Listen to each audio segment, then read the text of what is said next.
back to Peterson Auto. Yeah, that's the 88. Well, I tell you the next step was to get working on the front suspension. Well, I got a little bit. 19.5s on the front. They're not what I'm going to actually run. Might actually run a set of these on the front. I don't know if I want to have two different wheels on it. But I do love the look of these. So, anyway, got a set of 19.5s on the front to get the right height. The ones that are going to be ran are way back over here. I hate to say this, these are Chevy 19.5s. So you have to get that center board out a bit. Trying to find a DIY at home way to do that. We'll see how that goes. But yeah, 19.5s are on. The wheel wells look like they're a little more where they should be. So that's good. It's still going to sit stupid high at ride height. Who knows? Maybe someone makes a set of 22.5s that can bolt up without any stupid adapters. But right now, 19.5s are where it's at. And I'm really liking the look of it, so we're definitely feeling that right now. We got one each of these on each side. I got to somehow get the truck jacked up enough to put where that jack stand there is. Got to put all the truck's weight on there to remove the spring so I can support it off of the frame. That's going to be a problem. Because if you look back there, you see that little nub hanging down? That's where my frame jacks go. Unfortunately, that interferes with the spring. And that's not a good thing. So I may just modify my rear jack stands or make a new set to go up front underneath this front. Well, it's now a cross member. It was a front hitch mount, as you can see coming out here. But the engine's mounted to it too now. So that's front engine mount also at this point. So I may just make something to support it from there. Or somehow line them up here out at the bumper. I don't know. But either way, I need to get this thing up in the air and support it to pull the leaf springs so I can start working on this front suspension.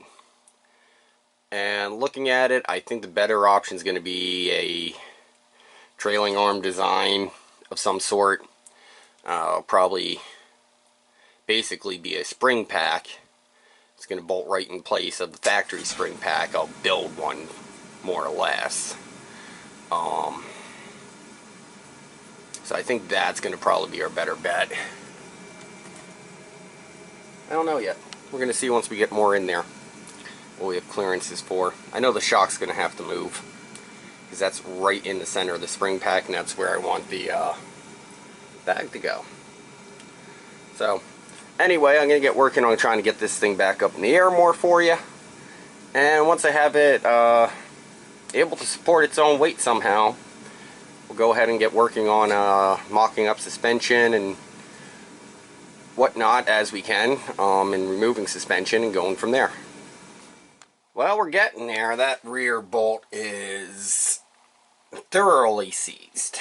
So I sprayed it with some blaster. Maybe, hopefully, I won't have to cut it out with a torch.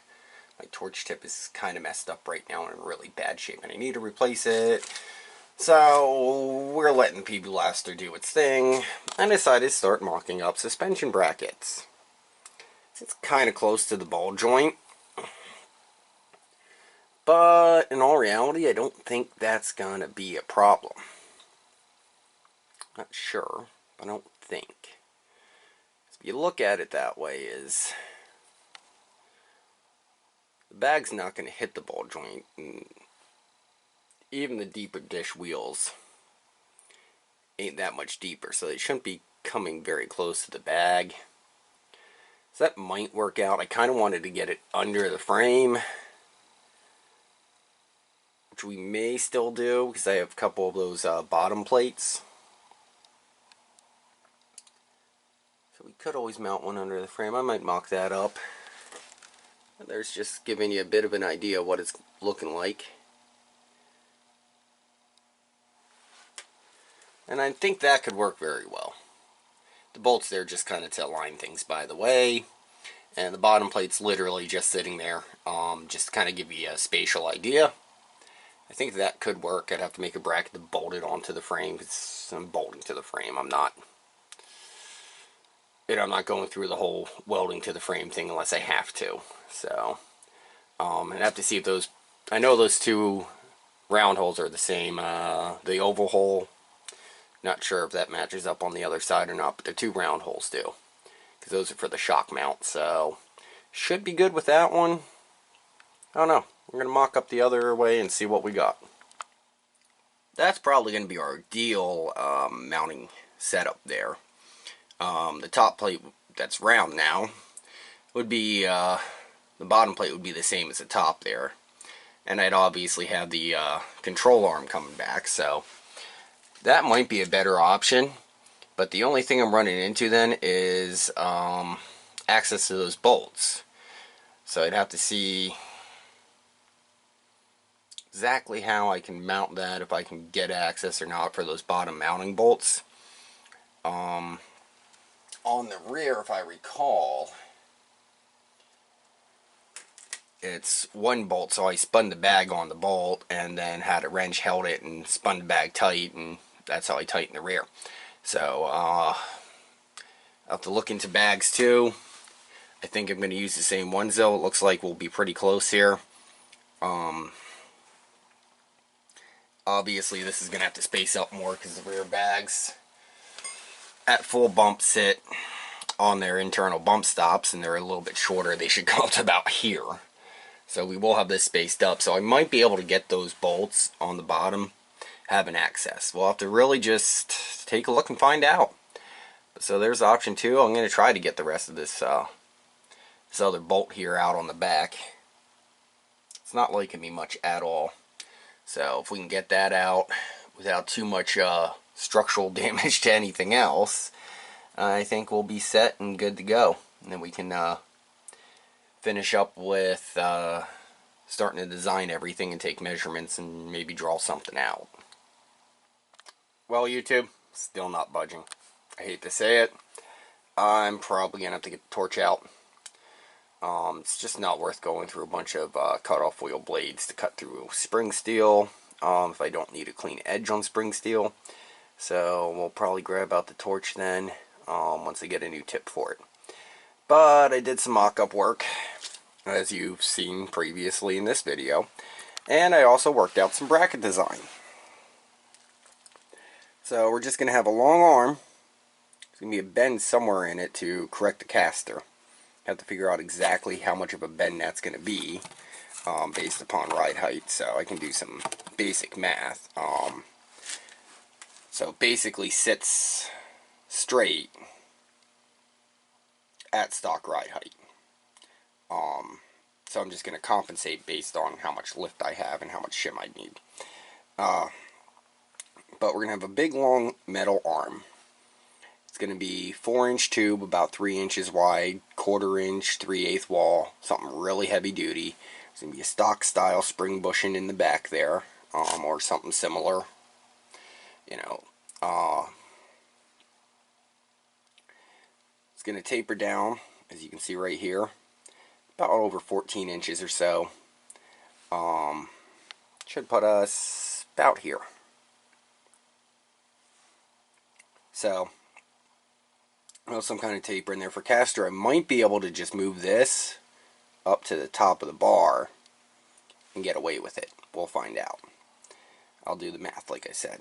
Now over on this end, we're going to have a plate on one end, just to kind of keep everything from shifting, extra security there more than anything, and to cap off the end.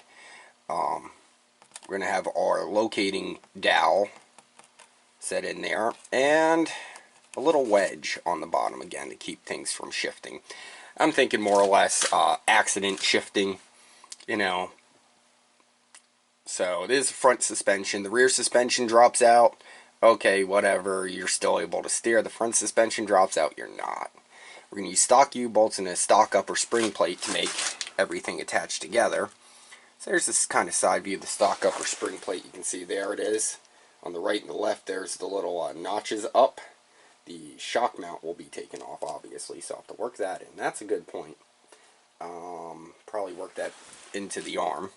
Might have to modify this quick.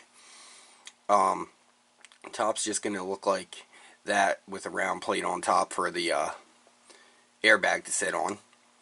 And we're going to have a 2-inch spacer on top of the stock spring plate.